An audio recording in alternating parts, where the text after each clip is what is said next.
Žodžiu, taip vyksta teismo procesas, nelabai sudėtingas dalykas, susimušė du vyrai, o tie du vyrai pasirodo kunigai abudu. Teisėjas taip sėdi, nei ką sakyti, nei ką, taigi, žinai, vis taip šventi žmonės, sako, tai ir sakykite, dėl ko kilo muštynės? Vienas kunigas atsistoja ir sako, iš pradžių buvo žodis. Rusiškas žodis. Viskas prasidėjo nuo žodžio. Čia toks intelektualis. Dar vienas. Mano senelis iš anksto žinojo, kurią dieną mirs. Ir apytiksliai net valandą žinojo, va. O, nu tai gal ekstrasensas buvo koks? Nu, baik, nu koks ekstrasensas? Jam teisėjas pasakė, nu. Dar vienas. Žodžiu, vyksta koncertas, roko grupė koncertuoja, daro tokią pauzelį ir kai būna, kadangi klubas ne per didelis, atsakinėja į žiūrovų klausimus, kur rašteliai keliauja, žinai. Paima roko grupės lyderis vieną lapelį, sako, taip, klausimas iš salės. Kur jūsų senasis būgnininkas? Be senojo būgnininko jūsų grupė visiškas mėšlas. Taip, reiškia. Nu, ką norim pasakyti? Gerbiams būgnininkė, prašom mums daugiau nerašyti, vis tiek negražinsim į grupę.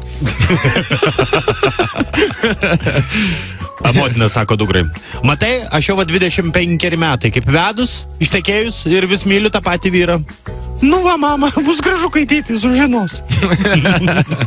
CNN praneša, kad protestuodami prieš Donaldą Trumpą ir jo, prastą požiūrį į moters teisės ir orumą, į gatves išėjo daugiau nei 500 000 moterų. Ir tai vien tos, kuriams Trumpas yra pliaukštelėjęs per užpakalį.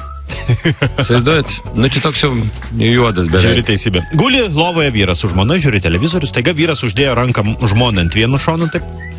Paskiau pakišo, kažkaip ant kito, kiša ranką, taip panugarą, sunkiai žmona, pakišo, taip ranką, aukščiau šiek tiek link, pečių, užpakalio taip žemiau, vėl aukščiau, tada ištraukė ir guli toliau.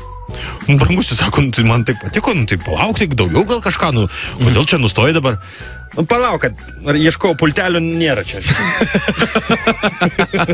Ojeto.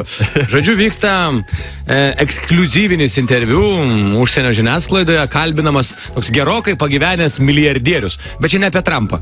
Tiesiog pagyvenęs milijardierius, kuriam niekada netrūksta moterų dėmesio, rodomi, žinai, gražus, ištaigingi rūmai, auksai, indai, baldai, fantastiški. Na, žurnalistė sako, sakykite, sako, jūs esat milijardierius, jūs gyvenate tokiuose rūmuose, jums moterų dėmesio netrūksta. Kuo jūs labiausiai traukite moteris? Milijardierius taip žiūri jas ir sako, savo silpna sveikata. Dar vienas barakudas, kurių mes esam sutikę visi turbūt gyvenime. Moteris kaip dėstytojas per egzaminą. Rodos ruošiesi, viską teisingai pasakojo. Jis taiga bats ir sukirto tave dėl kokios smulkmenos.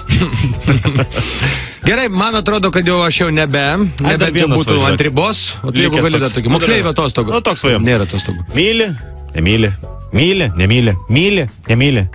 Gydytojau, palikit pagaliau ramybėj mano dantis. Ačiū jums.